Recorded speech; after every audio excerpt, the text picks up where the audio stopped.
Hello?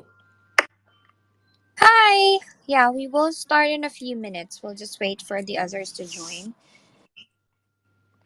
Okay. So I have invited Carlos to speak. Okay, cool. Can you explain the format? Is this going to be done on Twitter Space and then shared across other platforms, or what Yeah, is the intention? yeah. What will happen is once this is done, we will post it in our YouTube account, and then it will be here in our Twitter space, and you can share it with your users. Okay. Mhm. Hello. Yeah, this is Carlos from the Panther account. Hi, Carlos. So yeah, we will start now. By the way, my name is Jovi, and I'm part of the support team. And for this week, we will have ZKP or Panther. Um, we have Carlos and COO Oli. So, guys, can you briefly introduce yourself, please? I'm Oliver, CEO of Panther. I've been building Web3 technology since early Mm-hmm. 2013. Yeah, and I'm Carlos, product marketing specialist at Panther. I'm responsible for Panther's branding and some of the marketing team's activities. And yeah, excited to be here. Cool. So, yeah, we will start. Can you give us an introduction to ZKP? ZKP is The the token. Yep. governance token of the Panther Mm-hmm. protocol. It is used to vote on DAO related matters. It's used as an incentive reward for privacy stakers in the protocol and for fee relayers. Panther Protocol is a multi chain DeFi layer that allows users to connect to any DeFi contract or and execute a transaction confidentially or conduct peer to peer transactions between users privately. And Panther has implemented a series of smart contracts to essentially connect a zero knowledge identity account to various KYC information to allow for compliant on ramps and off ramps from Mhm. Web3. Okay. Do you want to add anything to that, Carlos? No, I think Oliver explained it pretty well. The zero knowledge layer that Panther is, aims to encompass different chains.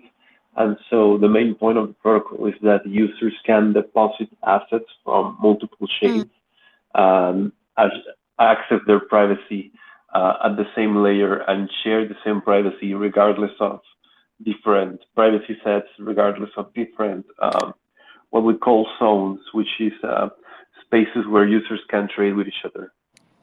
Okay. So thank you for that short information. Just one more. Okay, and yeah, I would like to ask you a few questions now. Can you explain in detail how the zero knowledge cross protocol layer of Panther protocol works to protect on-chain data and enable compliant DeFi access?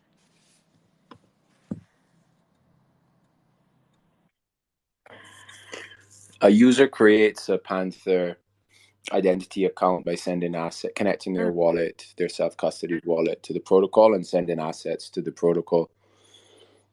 Upon creating their ZID, as we call it, or Z account, the user then goes through a series of onboarding steps, and the onboarding steps are determined by the zone manager. Version 1 of the protocol will have one DAO governed zone. Version 2 will allow for anyone to apply and become a zone manager. The zone manager determines what onboarding steps go into the issuance of the identity credential. So it will allow for different actors operating under different licenses to service their users in accordance with their laws and regulations and requirements. Once the ZID is fully onboarded, and has been proven and verified using ZK Snarks, the user can then interact within the Panther shielded pool. You can think of the shielded pool as being one large liquidity pool that is subdivided into zones. We can touch on zones later. The users' assets which have been deposited into the shielded pool, what we call a multi-asset shielded pool, can then be swapped, split, joined, traded with other users of Panther Protocol, or Panther Protocol users can interact with third-party DeFi contracts using adapters. Adapters are bridges which are built as a series of middleware smart contracts built into other DeFi protocols. And what adapters allow users to do is interact with these DeFi protocols. So Panther has adapters built to multiple dexes, including Uniswap and QuickSwap, Curve, which will be launched at V1. And so Panther users can conduct private swaps through adapters connected to these DeFi protocols using Panther. They can also conduct peer-to-peer transactions. One of the ways that ZK Snarks are used is to prove ownership of the assets held under a Z account without having to reveal any information about oneself. Oh, that's really cool. Now, how do zero knowledge asset works, and what are the benefits? What is the benefit it provides to users?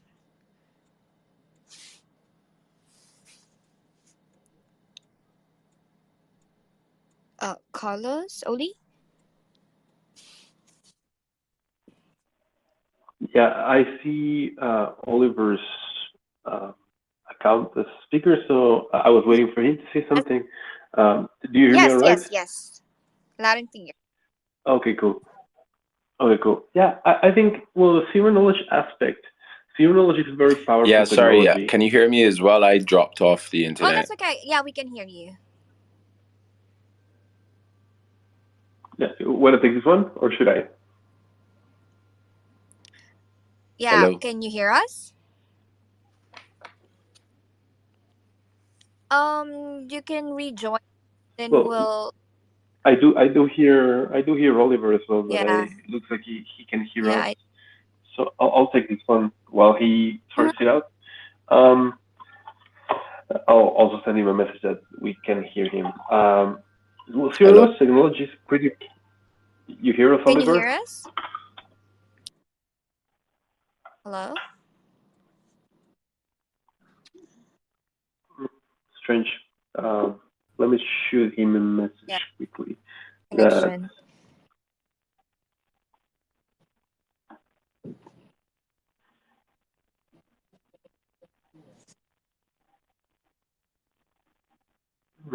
Maybe drop off and back on. On the topic of the question, the zero knowledge technology is pretty powerful in that, and that is not a proprietary technology with Panther. It is something that we've. It's a wave of innovation that we're joining. It's very exciting in the way that it allows you to compute something without the other parties learning the underlying information. So with that, you can achieve all kinds of things like privacy, scalability, and yeah, a whole host of things. For Panther, that is quite interesting because then you're able to have a party have private activity while then retroactively be able to disclose it and show it to other people.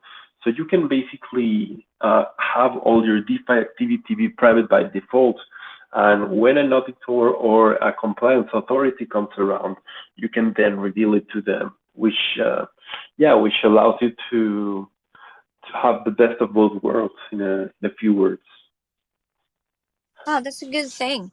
Now, can you elaborate on the built-in compliance tool for disclosures and audits that Panther offers?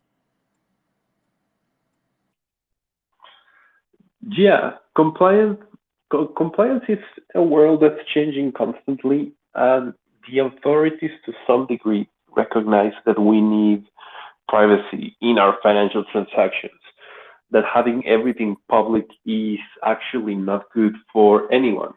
Um, and therefore, the question becomes, how do you enable that?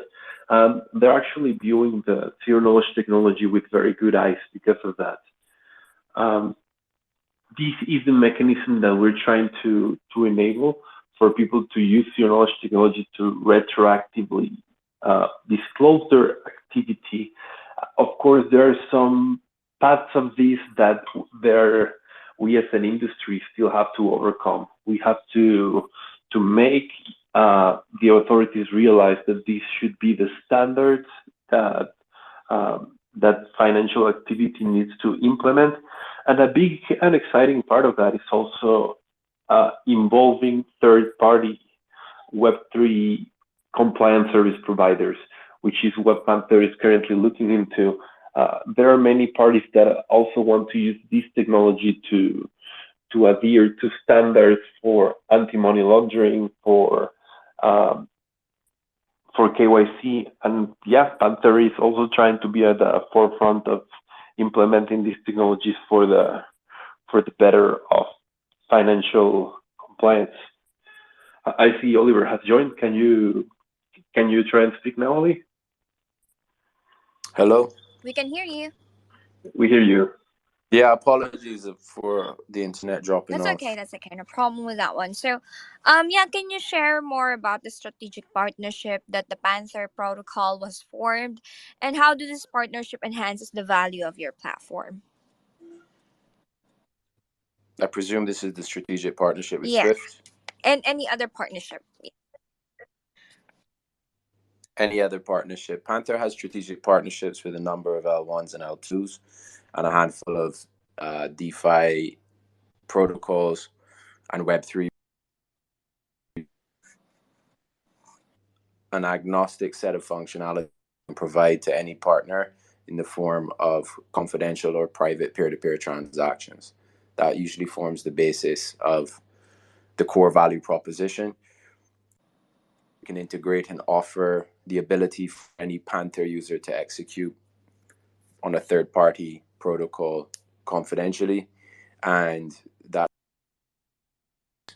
in the privacy space, I don't know if one would consider them partnerships, but our development team has seen.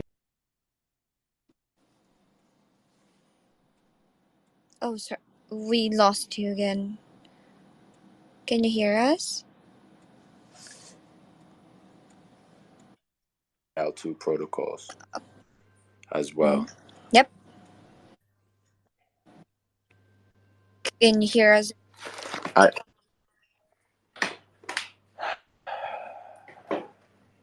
Hello? Am I breaking up again? Yeah.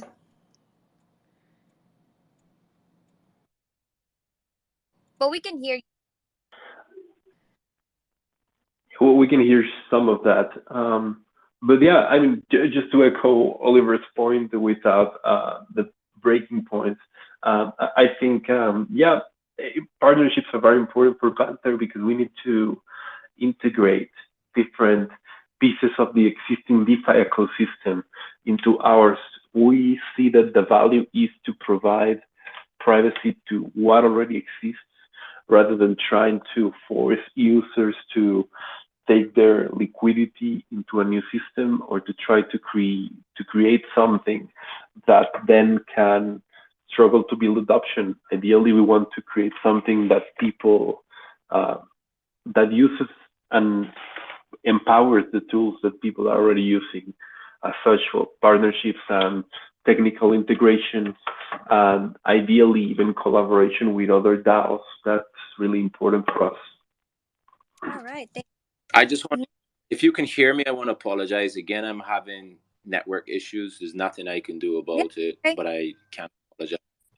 I'm going to let Carlos lead the questioning because it seems that every time I try to speak, I'm cut off. So Carlos can lead the question and answer. And if you have a specific question for me, ask it and I will answer. Okay, no problem with that one. Thank you, Ollie. So the other question that I have is, how does Panther interact with other popular DeFi protocols and dApps? Yeah, so Oliver touched on this briefly. We have a system called DeFi adapters. What DeFi adapters are basically plugins that communicate between Panther's own system and the existing DeFi protocols. So if you take a protocol, for example, Aave, Panther would build a plugin for it, a DeFi adapter for it. The values within Panther can then communicate with Aave, and as such, people can access private lending, private swapping in the case of the DeFi adapter for Uniswap, QuickSwap. Then you can access, private NFTs. So the system, as I said initially, works by people depositing their assets into Panther and then relaying them to these protocols through the DeFi adapters. And we really can build plugins for all kinds of protocols and dApps. That's a pretty exciting part, because then you have all your DeFi interactions commanded from a single control center. Okay. So actually, the next question that I have is for Panther's protocol's future plans. Now, what are the future plans for the Panther protocol? Are there any upcoming features or improvement that you should look forward to? Sorry, now you broke up for me. Upcoming features and what? Incoming features or improvement that users should look forward to. Well, currently our product is at V0.5 stage, and we're gearing up to release our V1. V1 will be very focused on the basic private funds, private OTC trades, private swaps, private transactions between users. As such, we are, before the whole release of V1, releasing our testnet, and the testnet, which should be ready sometime this quarter. So I would say for users that are interested, you'll be able to play with the product first in the testnet mode, provide feedback to Panther, get rewarded for it, and then you'll be able to use the V1 of the protocol. And that's where most of the fun begins. Okay, so more likely we are expecting more features coming soon, right? Yeah, well, the very first release of our protocol as a finished product, and then from there it's only building more features. We envision that our V2 will start embedding some cross-chain functionalities, as well as more features targeted towards institutions.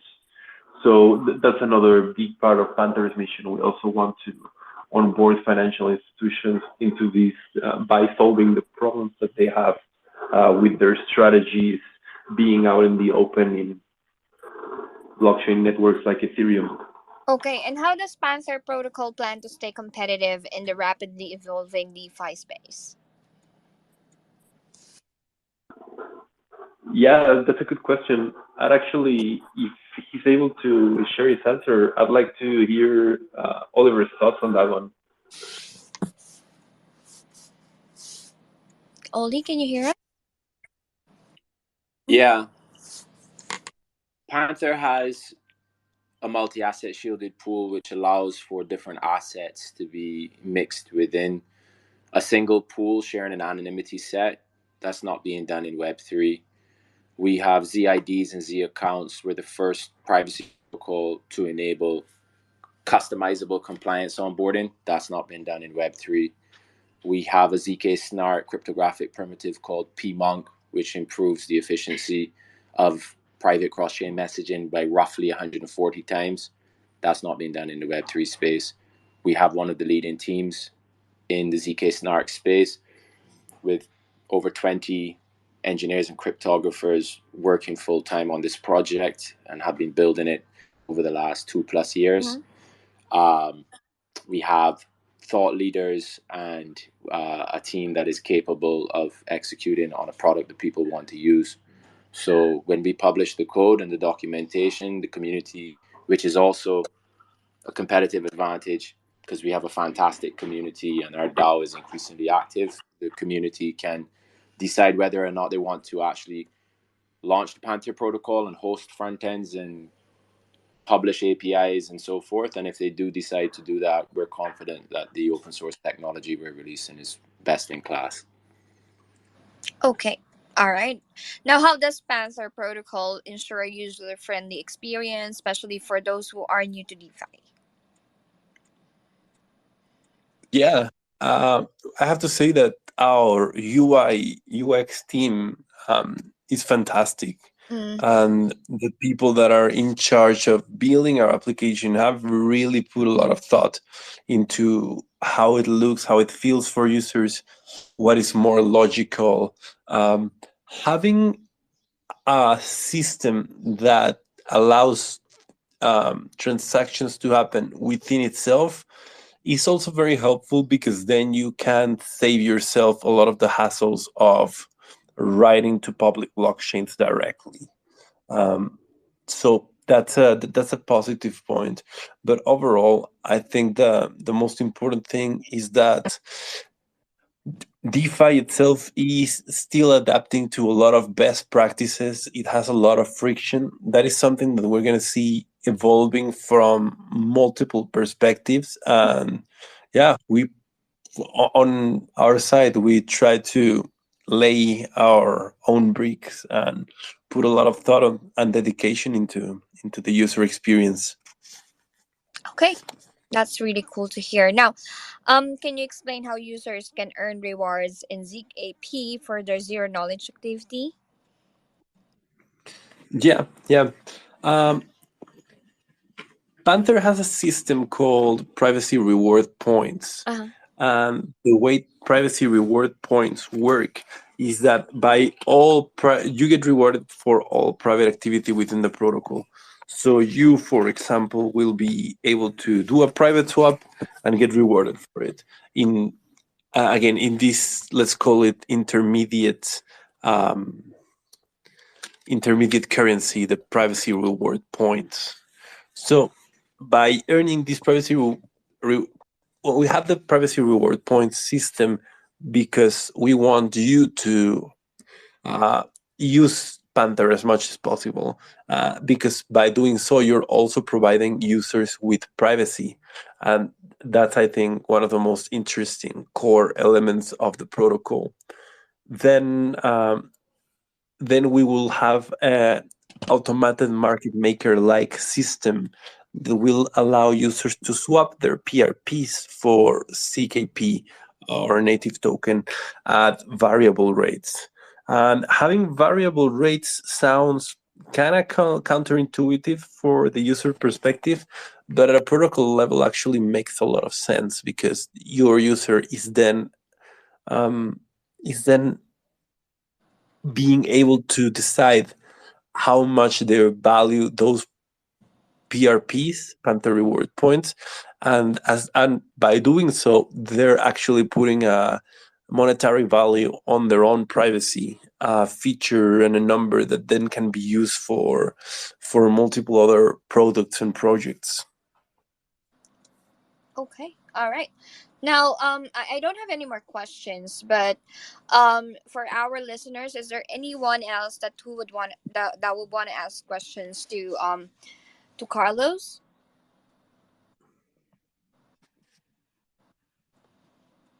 Anyone? You can just request to speak to be able to speak.